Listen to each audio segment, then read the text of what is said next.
This week of Jets news is about to hurt a heck of a lot.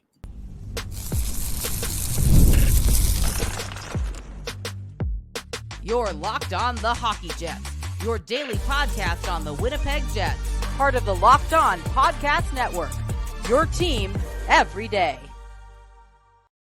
Hey friends, and welcome to tonight's episode of Locked On Winnipeg Jets, part of the Locked On Podcast Network, your team every day.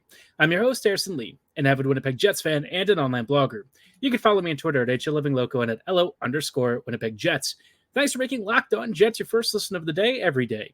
If you like what you're hearing, be sure to like, follow, and subscribe on all of your favorite podcasting platforms and YouTube. Doing so, of course, is always free of charge and ensures that you never miss another episode. But naturally, more than anything, we just really love and appreciate your support. Tonight's episode, oh, Lord. This is going to be a long week, man. Let's just be honest. Maurice winning a Stanley Cup with the Florida Panthers, the Rutger McGroarty trade, vibes are a little bit unsettled if you're a Winnipeg Jets fan. Before we dive into the pain of all of these former Jets winning a cup, which I am trying very hard not to be salty about, but I am a little bit salty because it feels like it should have been us. Just wanted to let you know that tonight's episode is brought to you by FanDuel. Make every moment more, because right now, new customers can get a boost or a bonus daily. That's right. There's something for everyone every day, all summer long. Visit FanDuel.com/lockedon to get started. Now, like I said, the Florida Panthers have won the Stanley Cup. The Edmonton Oilers have not, which I guess for Jets fans is probably a double good thing. Paul Maurice gets his cup along with Kevin Stenlund, Dmitry Kulikov, and all that fun stuff. But more importantly, the Oilers do not get theirs, which means Winnipeg can still break the Canadian Cup curse first. Also, we just don't really like watching the Oilers win, do we? But in terms of just, oh man, this is just such a frustrating outcome, I think. And I don't say this to be like really petty, but it does kind of piss me off slightly that, the Jets were basically left in a smoldering ruin. And here Maurice is able to go to another team and within 2 seasons has a Stanley Cup, right? Sure. The Jets front office and organization plays a huge role in this, and that should not be forgotten. But man, does it make you feel a little bit bitter that he goes to another team, has a couple of our former players go with him, and look, they're Cup champs now. And that's after they were already Cup finalists last year. I'm very happy for Maurice on a personal level.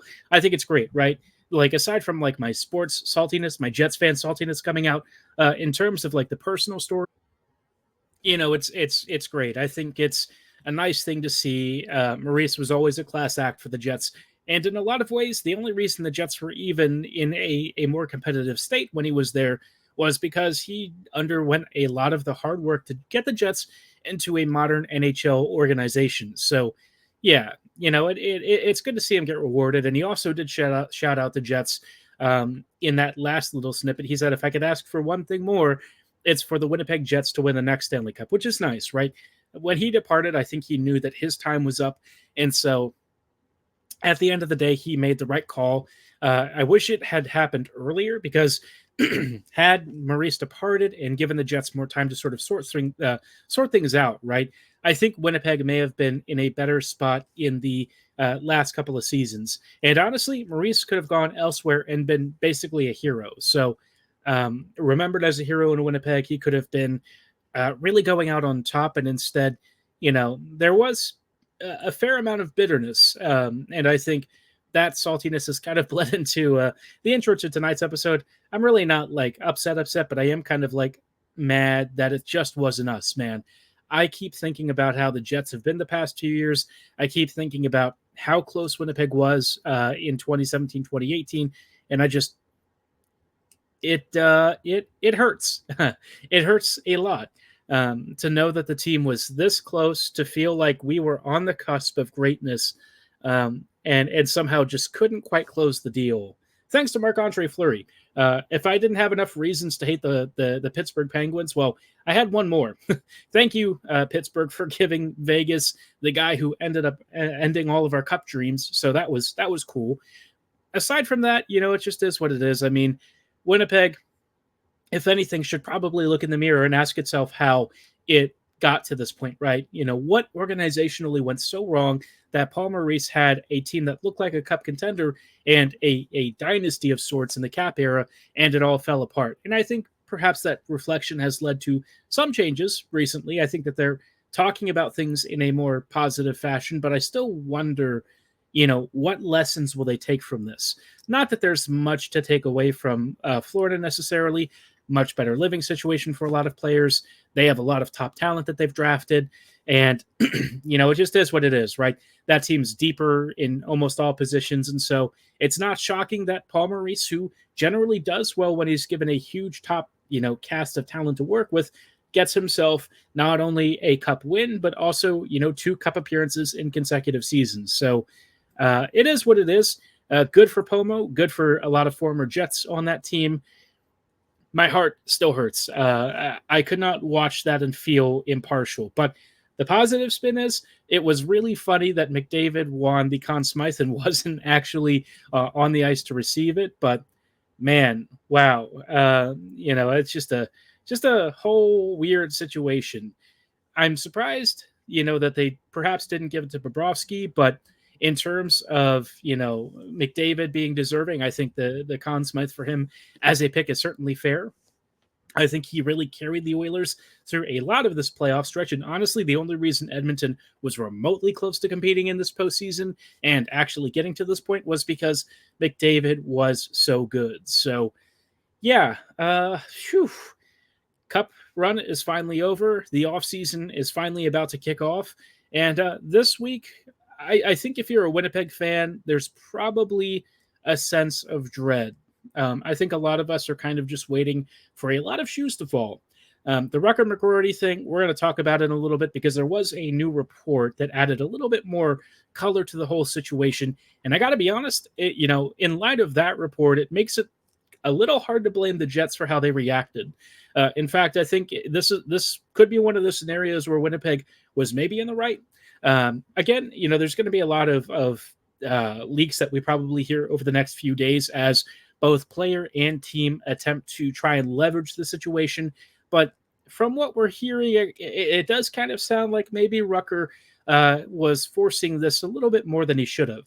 And in some ways, I totally get it from his perspective, and we'll dive into why in just a little bit. But, I think it's always important that at the end of the day, the Jets still make good and smart, hockey decisions, so to speak, right? There's a lot of roster management, future considerations, all that fun stuff. And you can't just, acquiesce to every demand that a young prospect makes of you. There's some that, perhaps would be mutually beneficial, but we'll talk about why this one may have been a little bit more of a harder sell. But again, congrats to Paul Maurice and the Florida Panthers.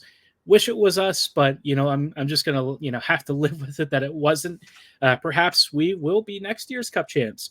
I know half of you probably just laughed really loudly at me even mentioning that, but hey, you know what? Anything can happen. And if there's a really successful offseason, maybe the Jets have a really competitive year next season. I'm trying to say this with a straight face. I don't even believe it myself, but, I just would love to be surprised and shocked and amazed at another strong year from the Jets, because when the Jets are winning and fun, I think we all just have a much better time.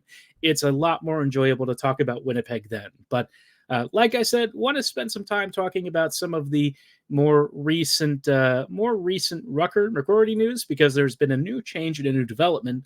Well, perhaps not new, but a little more context and clarity added that may kind of exonerate the Jets just a little bit. But before we dive into that, just wanted to let you know that tonight's episode is brought to you by FanDuel. I love sports, and I love them so much that I never want them to stop. But as the playoffs wind down, we get fewer games, and the sports aren't sportsing like I want them to. But FanDuel lets me keep the sports going whenever I want. All I have to do is open the app and dream up bets anytime I'm in the mood. Of course, if you're thinking about this upcoming season, maybe you want to cast some bets on Winnipeg's, upcoming season, their standings results, maybe who will be their top performers. Maybe you want to bet on other leagues. They've got plenty of MLB action still ongoing. They've got, of course, the Euros still ongoing. There's still tournaments that are happening right now, even as we speak, while our favorite, Winnipeg Jets season and the NHL season may already be over. But Regardless, FanDuel wants to hook up all customers with a boost or a bonus daily. That's right, there's something for everyone every day, all summer long. Head on over to FanDuel.com/lockedon and start making the most out of your summer. FanDuel, official sports betting partner of Major League Baseball. Hey friends, and welcome back to this episode of Locked On Winnipeg Jets, part of the Locked On Podcast Network, your team every day. Everydayers, thank you so much for rejoining us on tonight's episode as we're just chatting about, some tough weeks ahead for the Jets. I think the next 5 to 7 days are going to be somewhat painful. I think there's going to be, some bitter feelings over Paul Maurice, or well, I guess bittersweet is probably the better way to describe it, of Paul Maurice winning his cup. While we all wish it would have been the Jets, and it just wasn't. But it is what it is. More importantly, the Jets have a really big decision to make about their future, and that involves that of Rutger McGroarty, which we all know is basically heading to a trade. I want to talk about why, though, and I think that there's some interesting context that was added earlier today that, like I said and hinted at earlier, perhaps gives a little bit more of a positive read for the Jets. We'll talk about that in just a moment, but for all of you Fox Sports or ESPN watchers, if you find yourself having to turn down the volume because there's too much shouting, you should make the switch to Locked On Sports today, a free 24/7 sports streaming channel programmed for you daily to bring you the biggest stories without all the screaming. Locked On Sports Today brings you can't-miss analysis, opinions, and news streaming 24/7 on YouTube or the free Amazon Fire TV channels app, all part of the Locked On Podcast Network. Your team every day. Now, like I said, the McGroarty stuff, it's been interesting. I think a lot of us are kind of looking at the situation and we feel that there is something else ongoing here, right?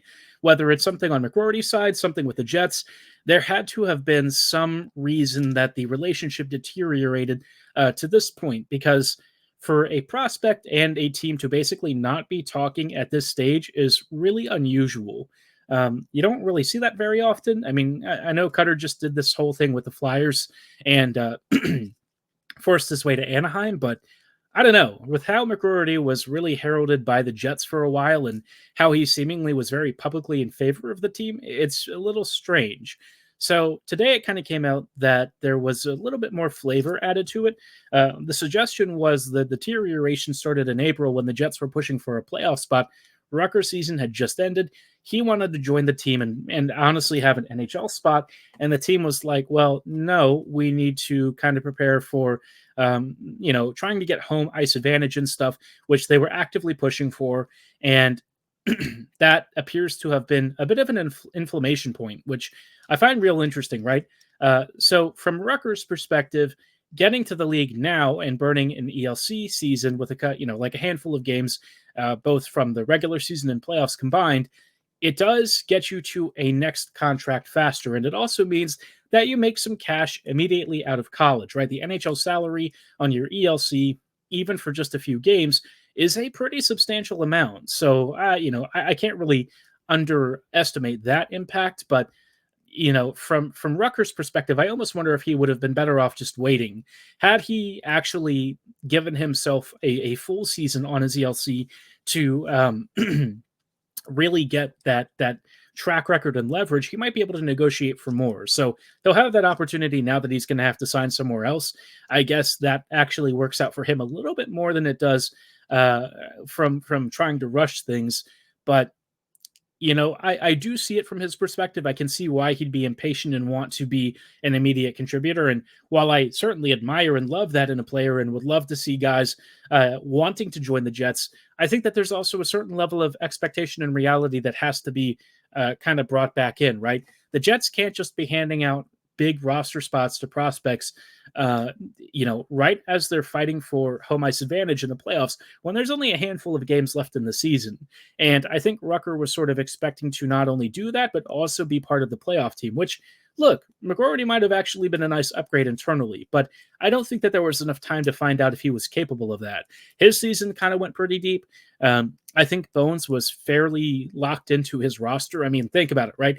Cole Perfetti was not seeing ice in the postseason, so there's no way in heck we were ever going to see McGroarty, especially with the fact that McGroarty also does have some legitimate foot speed issues. Now, with how the Jets were built this past season, maybe that wouldn't have been an issue, but my sense was that, there was a mismatch of expectation and what the Jets could offer. And for that to be the sticking point, it's interesting to me. I'm not entirely sure if I imagine that to be the only thing.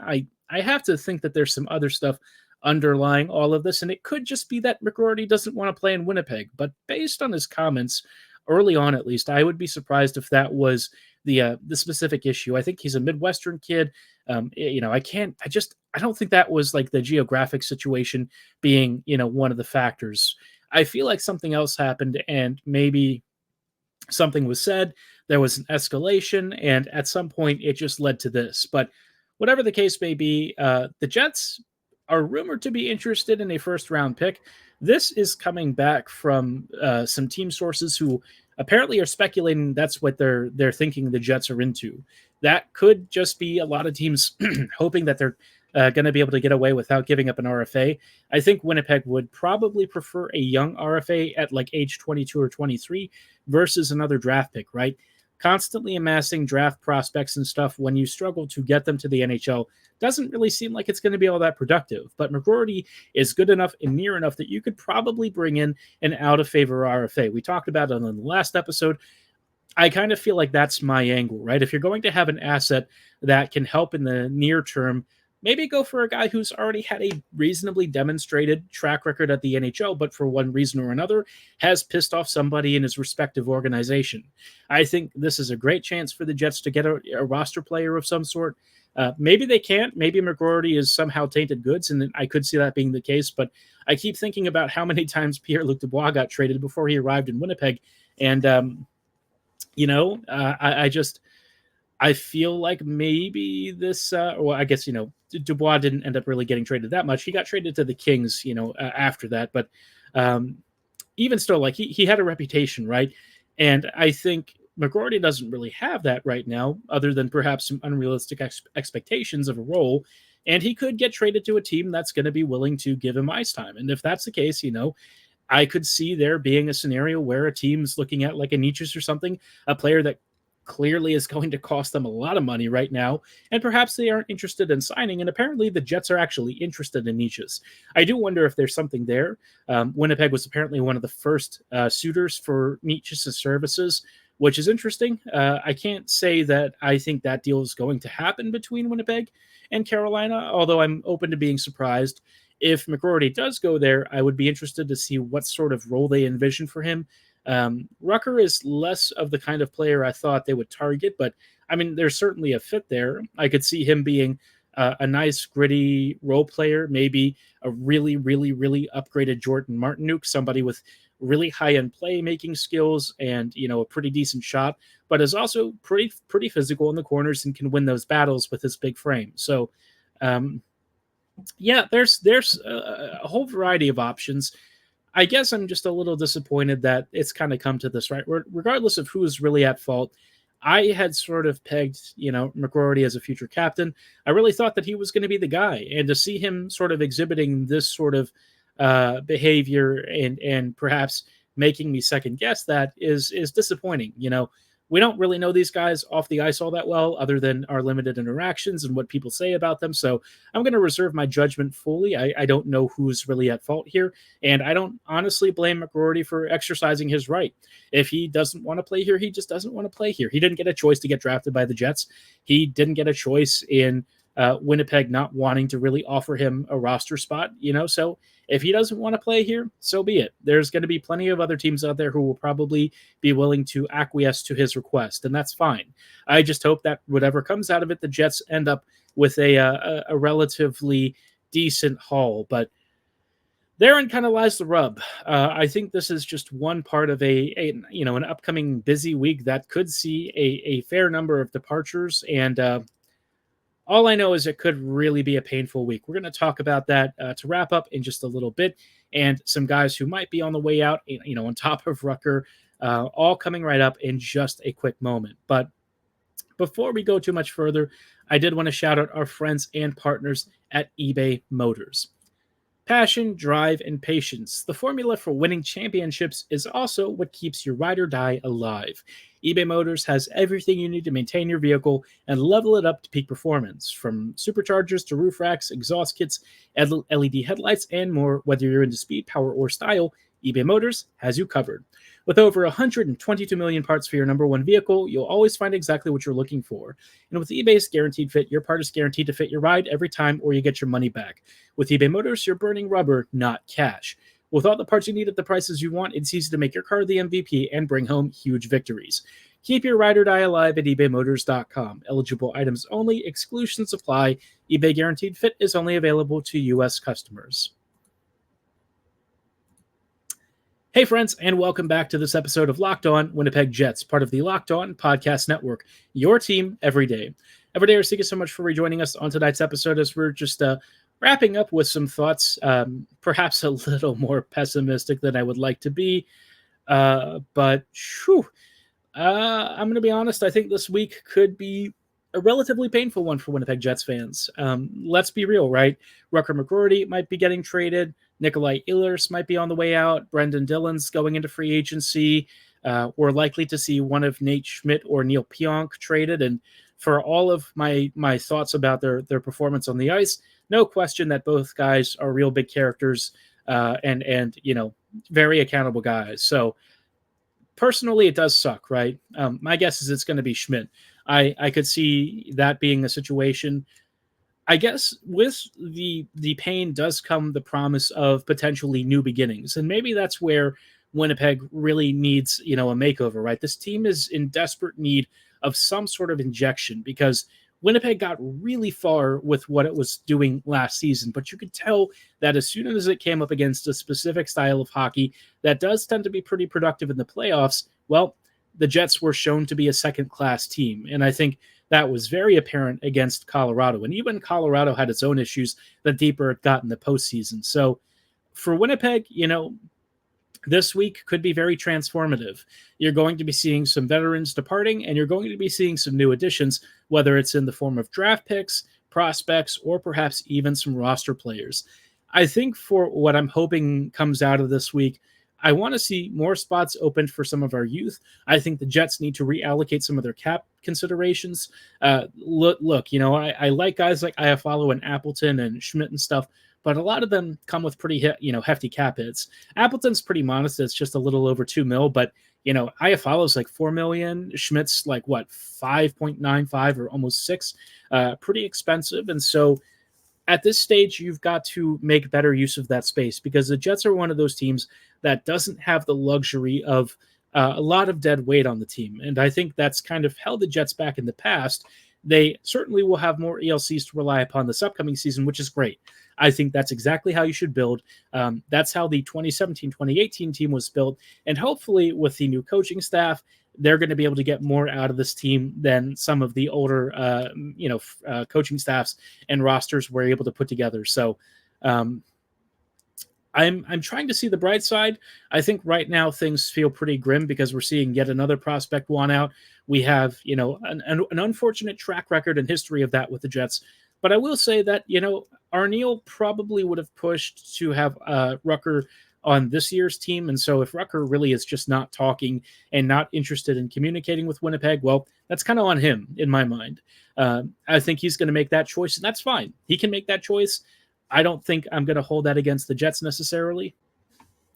But I do hope this is like one of the last players that really wants to leave. I think it's not a great feeling when somebody says they'd rather prefer a change of scenery.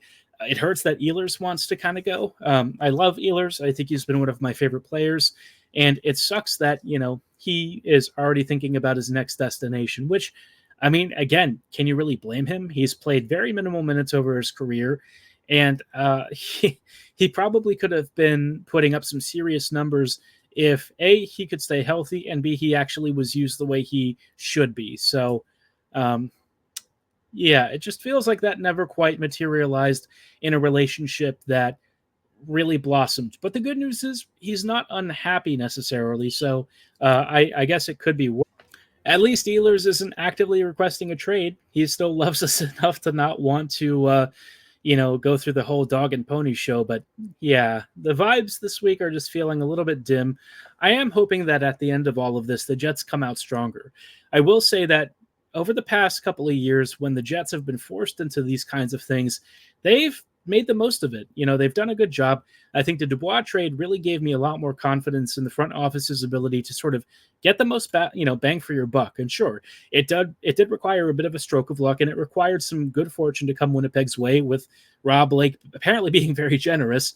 But at the end of the day, the Jets still made the most of that deal. They turned lemons, or rotten lemons, I guess, into lemonade, and really sweet, tasty lemonade, if I may say so myself. But now it's time for the Jets to really look at how they're going to build their team going forward. I think Winnipeg should be looking more at roster players that are on the younger side. I can understand if that's not going to work, but all I can say is I hope that we don't keep buying or we don't sell a bunch of guys for like futures, because I feel like futures just keeps delaying the window. And like Hellebuck's not getting younger. He's already in his 30s, early 30s, obviously, but he's getting up there in years. He just started, his new contract. And I think going forward, it is time to start thinking about how many years you're going to have him at an elite level. I know Bobrovsky just won a cup and he's, like 35 or something. But you're just never guaranteed that. And every year that you have this level of performance from Hellebuck, where he's putting up, by his own standards, some of the best career seasons he's ever had, you got to take advantage. You have to make a run. And if you can balance his workload out, if you can get this team to create more offense, if you can add some more mobility to the back end and get this team to be a more progressive, more forward-thinking squad, the Jets might start to look more like their old selves again. I think that there was a time when I really felt like this team was on the right path, that they were moving in the right direction, and this week could kind of help to further that objective. Arneal, I will say, we haven't heard a lot from him recently, but given the recent developments, I'm sure that he's probably upset by the whole McGroarty news, but I'm sure he's already working on talking with the front office and hoping, hopefully prioritizing some skill sets and tool sets that would be really useful to the Jets. Maybe it's Nietzsche's, maybe it's Zegras, maybe it's somebody we're not even thinking of. Maybe somebody out of Columbus like Jiricek, Johnson. Maybe there's a situation with Pinto or something in Ottawa. I have no idea. This is like a wide open play field. The Jets have lots of opportunities, and the fact that they're engaging lots of teams in conversations tells me that Winnipeg has suitors. And when they do, I promise you that usually means that the return is going to be pretty good. Whatever it is, I just hope that Winnipeg next year is a fun team to watch, because I know it's going to be a learning curve. I think the Jets are going to have a period of growth that's going to be a bit on the painful side, but hopefully whatever happens this week starts to soften that initial blow next year and gives the Jets something to look forward to in the very near future. But let me know how you're feeling about all of this. Does the Maurice Cup win make you happy? Are you a little bit sad? Is it bittersweet? Let me know in the comments below or at my social medias at HLivingLoco and at LO_Winnipeg Jets. But for tonight's episode, that's going to be all the time that we have. I thank you so much for making Locked On Jets your first listen of the day every day. We'll probably keep an eye on the trade tracker and stuff this week and give you some updates, talk about any more Rutger news and maybe some Jets news. Apparently, Rutger is going to get traded before the draft, so that could be hitting anytime over the next 4 to 5 days. But cross your fingers, it's a good one. But like I said, for tonight's episode, that's all the time that we have. Thanks so much for listening and making us your first listen of the day. As always, have a great night, and go Jets go.